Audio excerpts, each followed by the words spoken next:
که چېرې تاسو غواړئ چې ستاسو ویښته هم ښایسته وي، ستاسو سکین هم ښکلی وي، تاسو دننه هم سټرونګ یئ، مضبوط یئ، قوت مدافعت هم زیات وي، نو دې دپاره مونږ ته الله طرف نه دا دومره ښکلی شی میلاو شوی دی الوویرا. دا د الله طرف نه مونږ ته یو تحفه ده، خو که مونږ خلک په دې باندې پوه شو، مونږ پوهېږو نه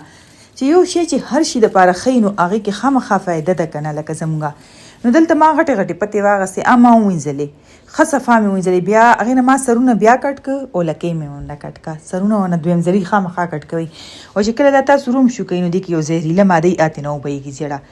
او د دې جیل به مونږ داسې روباسو وینې ورکوټې پیسز کټ کوئ، او دغه شانتې د چاړې د ذریعې باندې داسې کوئ، پیسز ترې روځي، او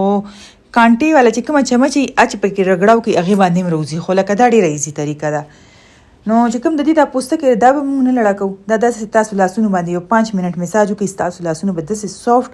سپین شي، تاسو 2-3 ورځې داسې وکړئ تاسو به خپل په لاسونو فرق باندې پوه شئ. او دلته کې بیا چې کوم جیل ما وباسلو داسې یو پتې نه، لکه چې یو پتې نه جیل ما وباسلو، نو هغه ما جوسر ته واچولو، هغې کې ما لږې شانتې اوبه واچولې، یو 2 ګوټه اوبه، او غلی چې جوسر چې دی هم داسې نه دغه کوي. بل ماشین چې کوم دی زما ماینډ نه وتلی و چې تاسو ته وښیم، دا یو چې دی دا ډېر ایزي جوړوي، بس یو ګلاس کې واچوئ ټول جیل او دې پکې دغه کوي، نو دې سره خالص جیل تاسو ته میلاو شي. لکه چې کله زه ویښتو ته جوړم نو زه دې دپاره دا پکې استعمال کوم، دا مره خالص جیل ترې نه روځي که نه چې اوبو ضرورت پکې بیا نه. نو دلته دا جیل تیار شو. اوس که تاسو وایئ چې مونږ دا ویښتو کې ولګوو، نو تاسو دې کې وایټامین ای کپسول واچوئ او نیمبو پکې واچوئ، دا ویښتو کې هم دغه شانتې خالص هم لګولی شئ.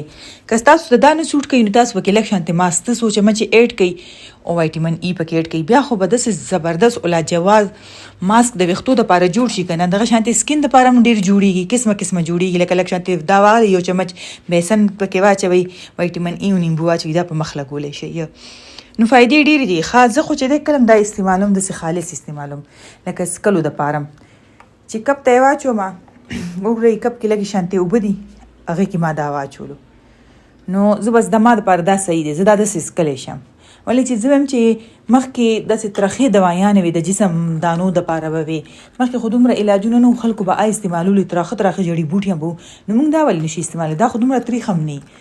دا چې څومره زیاتې اوبه ورته میلاویږي دا د دې ذایقه لایټ وي. او دلته چې زه نور کور والا زه ورکوم نو هغې له زه روح افزا شربت جوړ کړمه، لکه د چیني او د روح افزا، او هغې کې والا دا جیل واچوم، نو داسې هم څکلی شي. خو که څوک چیني نه څکل غواړي نو هم دغه شانتې ښه چې څنګه ما جیل روباسلو، هغه جیل پیس چې خوله کې کېږدئ او ماتې کوي که نه، او پسې لږې اوبه وڅکئ، هم ډېر اساني سره خوړلی شي. زه خو یې هغه شانتې خورم، سهار په نهاره هم خوړلی شي، که نه چې ورځې کې څه ټایم در یاد شي، خاص کر چې په کور کې بوډاګان وي، ملای خوږېږي، خپې خوږېږي، قبض یې وي، شوګر یې وي، دا هر څه دپاره ښه دی. نو تاسو خپل کور کې چې څونه مشران دي هغې دپاره دا ضرور ټرای کړئ، خپله هم کوئ، خپل ځان دپاره هم ترېنه فایده واخلئ.